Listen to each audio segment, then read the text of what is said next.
Om Bhurvasuraha Tatsaviturvarenyam Bhargo Devasya Dhimahi Dhiyo Yo Naha Prachodayat. Hai Hai Hai Klim Klim Klim Sam Sam Sam Om Bhurvasuraha Tatsaviturvarenyam Bhargo Devasya Dhimahi Dhiyo Yo Naha Prachodayat. Hai Hai Hai Klim Klim Klim Sam Sam Sam Om Bhurvasuraha Tatsaviturvarenyam Bhargo Devasya Dhimahi Dhiyo Yo Naha Prachodayat. Hai Mai Mai Klim Klim Klim Sam Sam Sam Om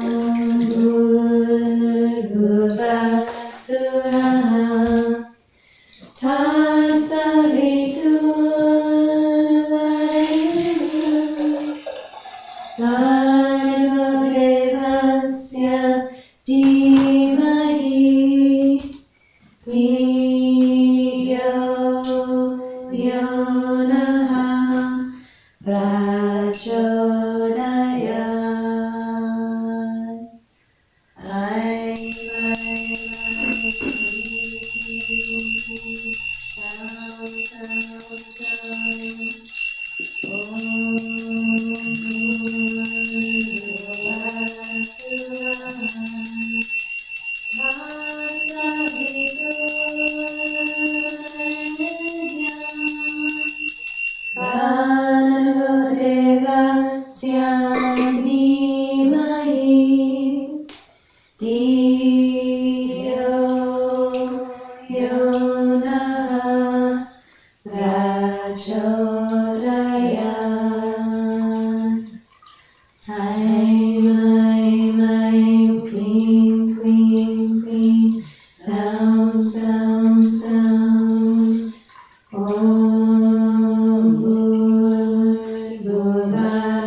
Om Bhuvasvaha Tatsaviturvarenyam Bhargo Devasya Dhimahi Dhiyo Yonaha Prachodayat.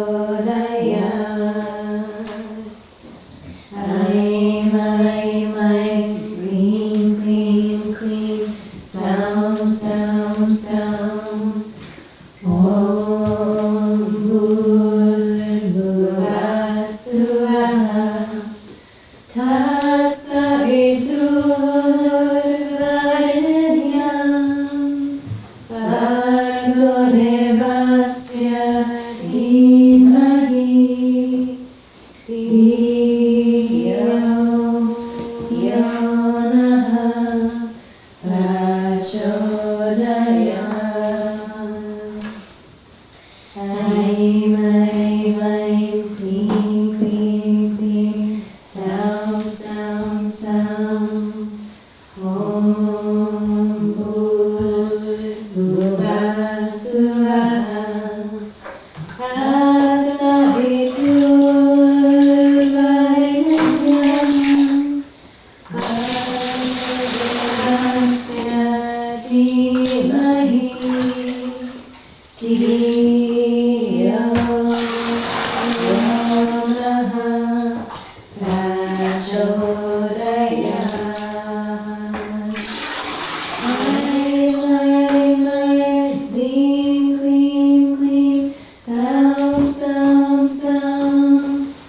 Om Bhuvasvaha Tatsaviturvarenyam Bhargo Devasya Dhimahi Dhiyo Yonaha Prachodayat.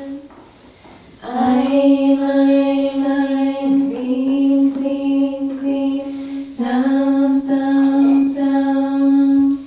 Om Bhuvasvaha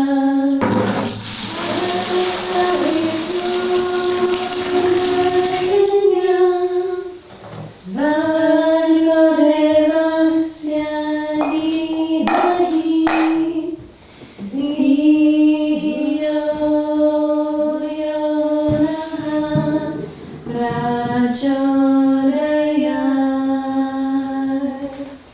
Aim, aim, aim, clean, clean, clean, sound, sound, sound.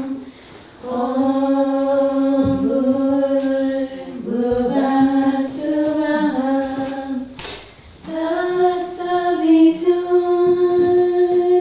Tatsaviturvarenyam Bhargo Devasya Dhimahi Dhiyo Yonaha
Bhargo devasya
Shirdi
Sai Sukhino bhavantu.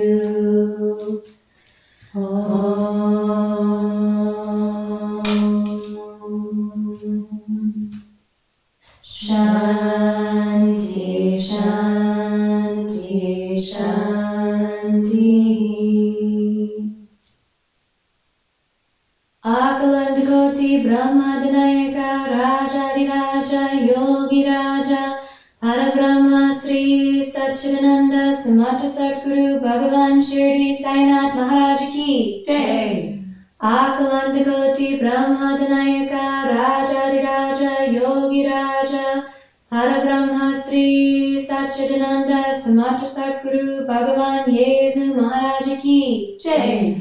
Akalandakoti Brahmadanayaka Rajariraja Yogi Raja Parabrahma Sri Satchidananda Samata Sadguru Bhagavan Sri Sai Kaleshwar Swami Maharaj Ki Jai.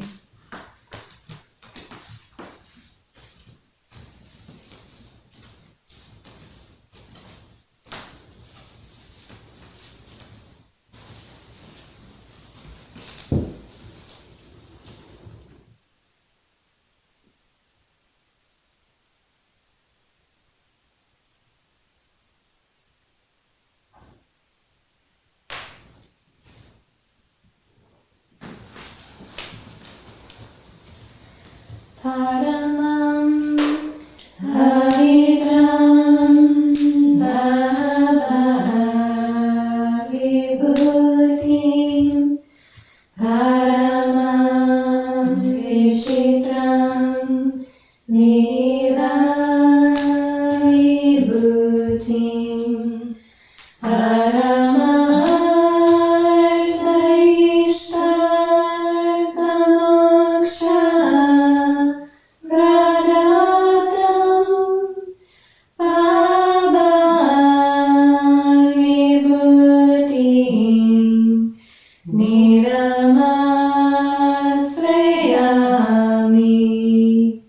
Sai Baba Vibhutim Satatam Smarami Shirdi Sai Vibhutim Manasa Smarami.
Shiva Marutyadirupaya Namah.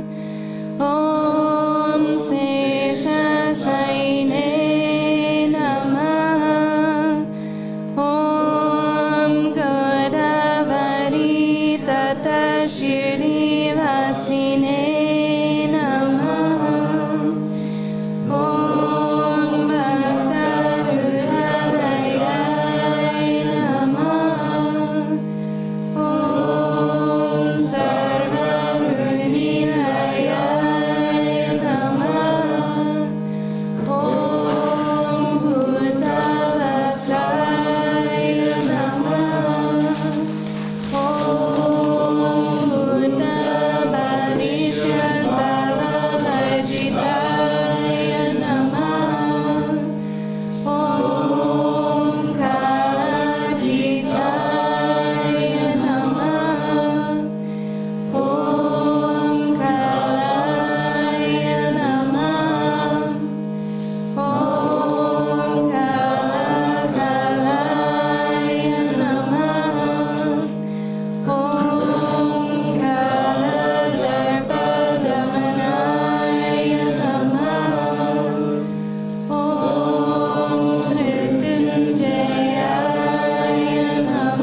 Sri Sai Satcharitra, The Wonderful Life and Teachings of Shirdi Sai Baba, a Modern Rendering.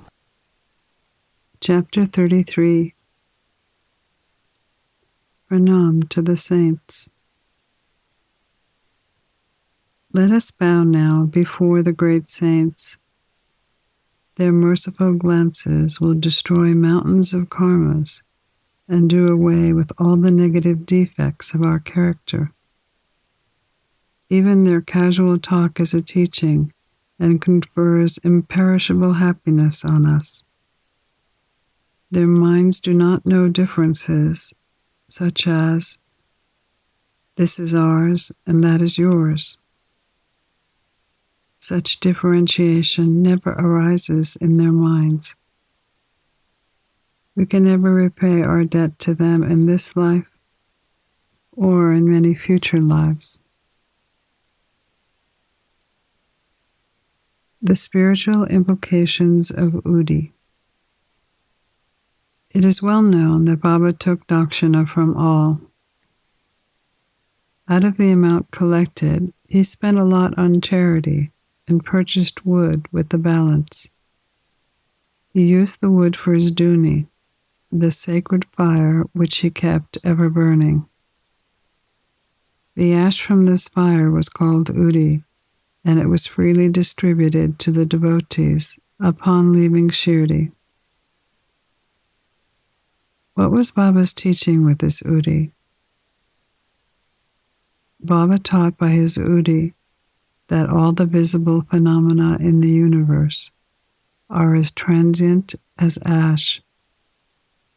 Our bodies, composed of matter, made of the 5 elements, will fall down after all their enjoyments are over and be reduced to ash. To remind the devotees that their bodies will be reduced to ash, Baba distributed Udi. He also taught by the Udi that Brahman was the only reality.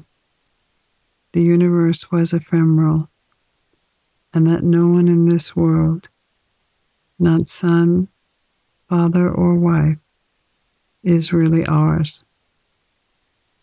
We come into this world alone, and we leave alone. Although it has been found that Udi cured many physical and mental maladies, Baba wanted to repeat into the devotees' ears the principle of discrimination between the real and unreal. Dakshina taught us non-attachment from the unreal, and Udi taught us discrimination between the unreal and real.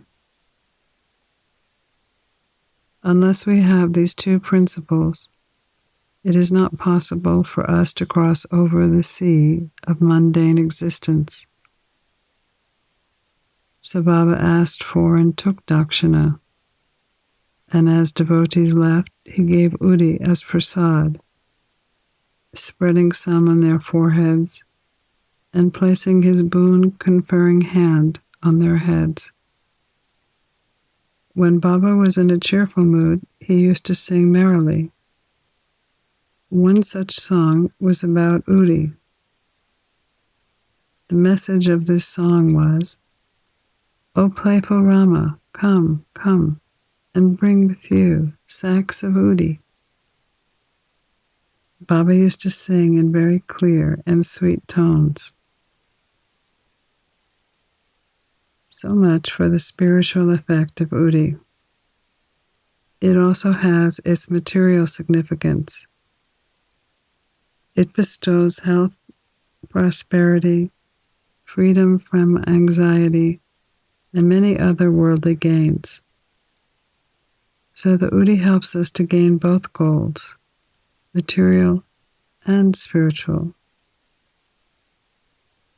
We shall now begin with the stories about the Udi. Healing a scorpion sting. Narayan Jani served under another devotee of Baba.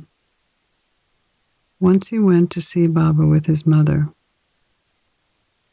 Baba told the mother that her son should no longer serve under another, but start an independent business. Some days after, the prophecy turned true. Narayan Jani left service and started a boarding house, Ananda Ashram, that thrived well. One time, Narayan Jani's friend was stung by a scorpion. The pain was severe and unbearable. In such cases, Udi is most effective when applied at the point of the pain. Narayan searched for Udi but found none. Soon he stood before Baba's picture and invoked Baba's aid. He chanted Baba's name and took out a pinch of ash from the incense stick burning in front of Baba's picture. Thinking of it as Baba's Udi, he applied it to the sting. As soon as he moved his fingers away, his friend's pain vanished, and both were moved and delighted. Curing bubonic plague. Once, a devotee learned that his daughter was down with bubonic plague. He had no Udi with him, so he sent word to Nana Sahib to send some. Nana Sahib received the message while traveling with his wife. He had no Udi with him either, so he picked up some of the dust from the road, meditated on Baba and imploring his help, then applied the dust to his wife's forehead. When the devotee went to the daughter's house, he was very happy to learn that after having suffered for 3 days, she had begun to improve the very moment Nana Sahib prayed for Baba's help. The Jamner Miracle. Around 1904, Nana Sahib was revenue collector at Jamner, which is more than 100 miles away from Shirdi.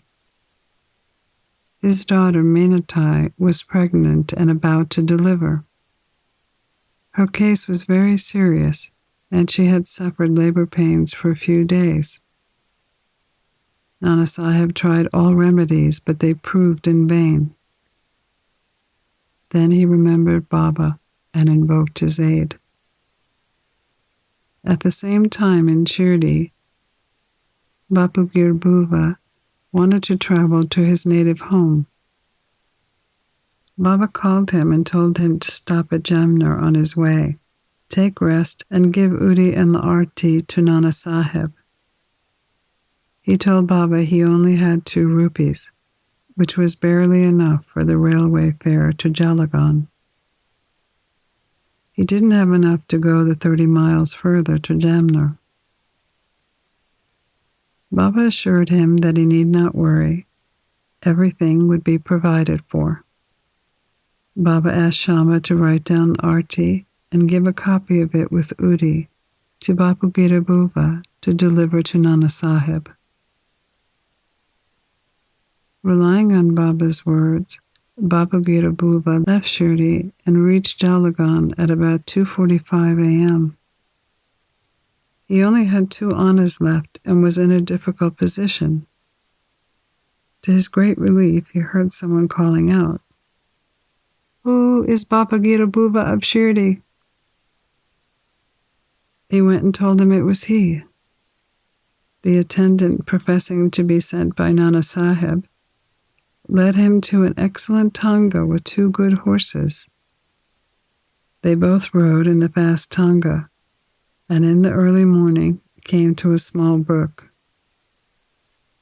The horses drank from the brook, and the attendant asked Bapugir Buva to partake in some food. On seeing the beard, mustache, and attire of the attendant, Bapugir Buva suspected he was a Muslim, and so was unwilling to partake in the refreshments. But the attendant made him feel at ease by saying he was Hindu, and that in fact Nana Sahib had sent the refreshments, so there should be no doubt about accepting them. And both of them ate and started again. They reached Jamner at dawn. Baba Girabuva descended the Tanga to attend the call of nature. He returned within a few minutes, but found there was no Tanga and no attendant. He was dumbfounded, so we went to the neighboring village and made inquiries and learned that Nana Sahib was at home. He went to Nana Sahib's house, announced himself, and gave Baba's Udi an Aarathi. At this time, Menatai's delivery was most serious, and all were in deep anxiety about her. Nana Sahib called out to his wife and asked her to give their daughter the Udi mixed with water to drink and to sing Baba's Aarathi. He thought that Baba's help was most timely. Then, in a few minutes, she delivered safely, and the crisis passed. When Baba Girabuva thanked Nana Sahib for the attendant, the Tanga, and refreshments, Nana Sahib was very surprised, as he had not sent anything to the station and was not aware of any person coming from Shirdi. The following are Baba Girabuva's own words on this story. One day, Baba called me to him and gave me a packet of Udi and a copy of his Aarathi. At the time, I had to go to Khandesh, but Baba directed me to go to Jamner and deliver the Aarathi and Udi to Nana Sahib. I told Baba that all I had was 2 rupees and asked him how that could take me by train from Kopargaon to Jalagan and then by Tangar to Jamner. Baba said, "God will give."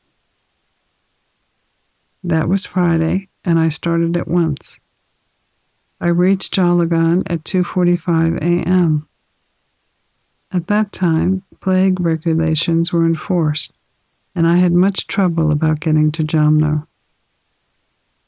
But then the way to Jamner was revealed.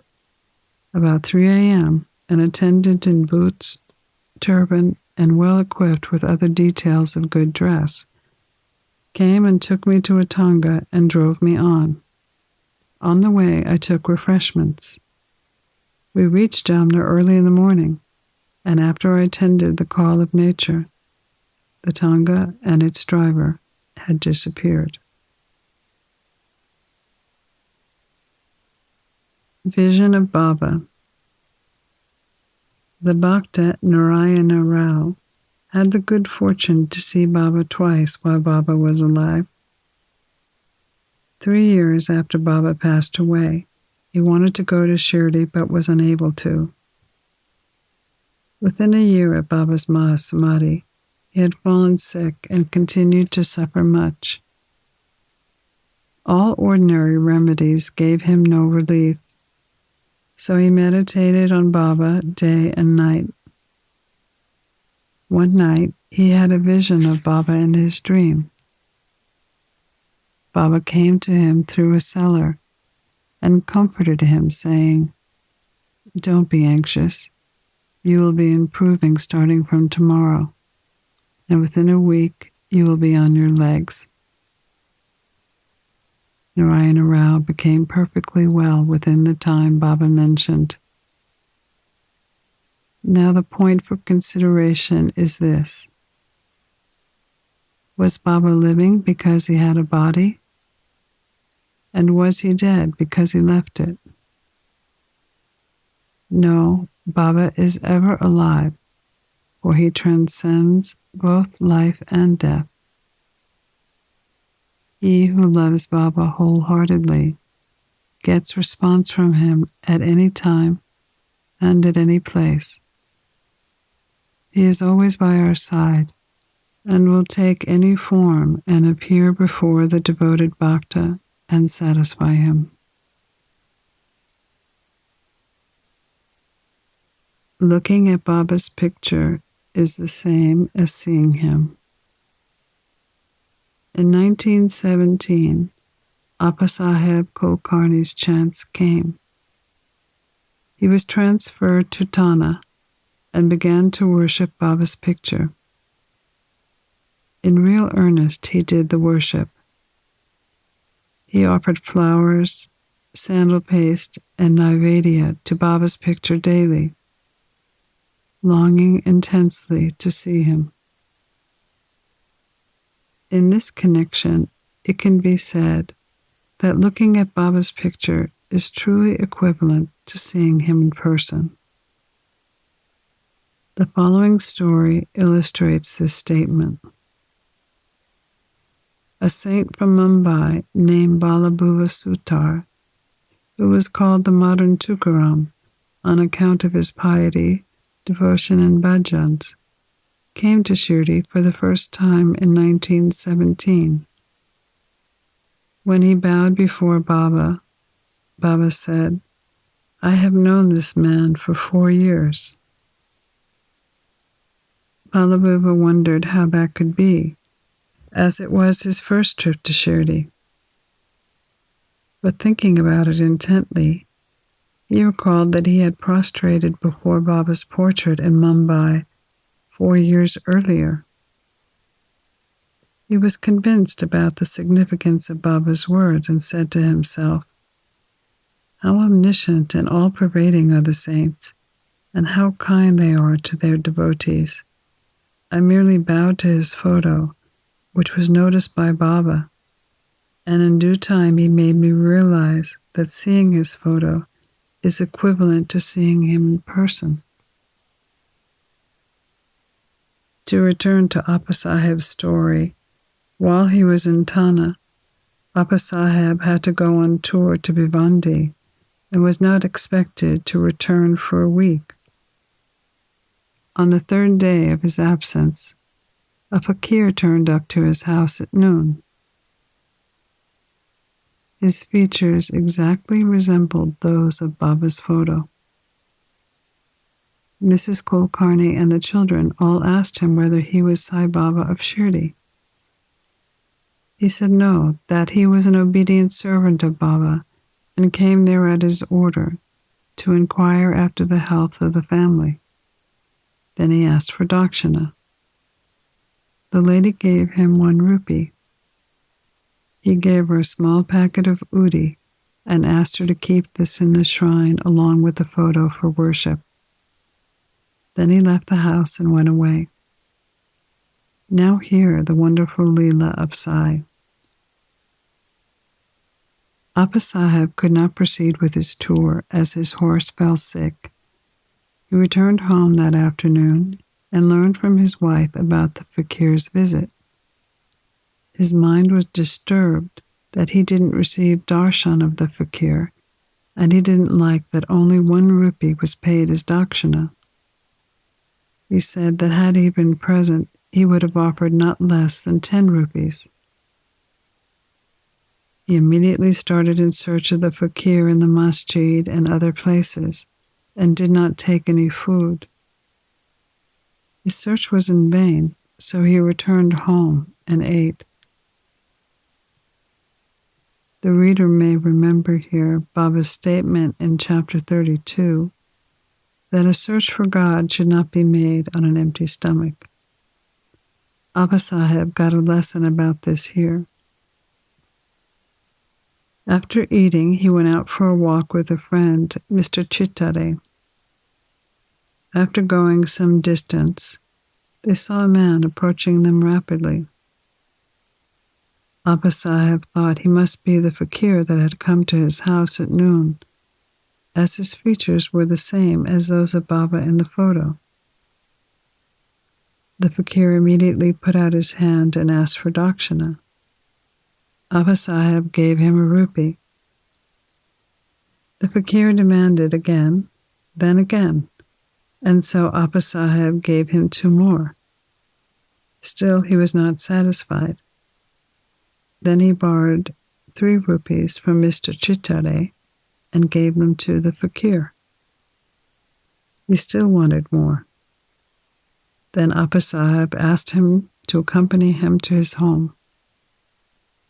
When they all returned to his home, Appasaheb gave the fakir 3 rupees.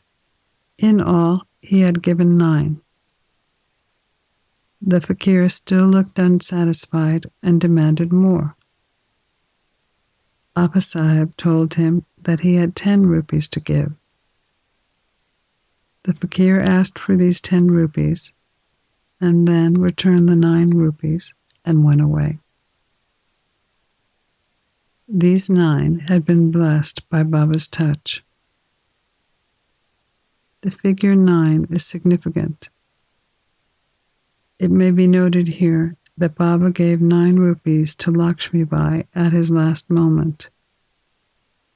They represent the 9 types of devotion. Appasaheb examined the Udi packet and found it also contained some flower petals and rice. Some time after, he received a strand of Baba's hair when he saw him in Shirdi. He put it in a talisman along with the Udi packet, which he then always wore on his arm. Appasaheb later realized the power of the Udi. Though he was very clever, he was only paid 40 rupees as salary. After he secured Baba's photo in Udi, he received many times more than that per month and also acquired much power and influence. Along with these worldly benefits, his spiritual progress was also rapid. So those who are fortunate enough to get Baba's Udi should, after a bath, apply it on the forehead and drink a little of it mixed with water as holy tirtam. 1 more rupee. Saints work in unison. In 1917, Haribhau Karnik came to Shirdi on Guru Purnima Day and worshipped Baba with every formality. He offered clothes and dakshina, and after taking Baba's leave, descended the steps of the masjid. As he was leaving, he had a thought that he should offer 1 more rupee to Baba. Just as he was turning to go back up the stairs, Shama informed him that as he had already received Baba's leave, he should go and not return. So he started home. On his way, he entered the Kalarama temple for darshan. The saint Narsingh Maharaj was in the temple with his bhaktas. The saint walked over to Haribhau, caught his wrist and said, "Give me 1 rupee." Karnik was surprised. He paid the rupee most willingly and thought that through this saint, Baba received the rupee that he intended to give. This story illustrates the fact that all saints are one and shows how they work in unison. Pranams to Sri Sai. Peace be to all.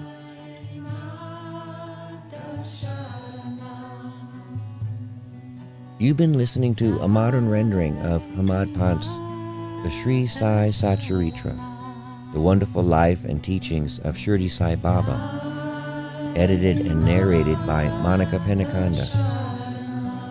For more content like this online, please go to divinelineage.org, SaiFamily.org, and peacefires.org. To learn more about Monica, please go to monicapenacanda.org.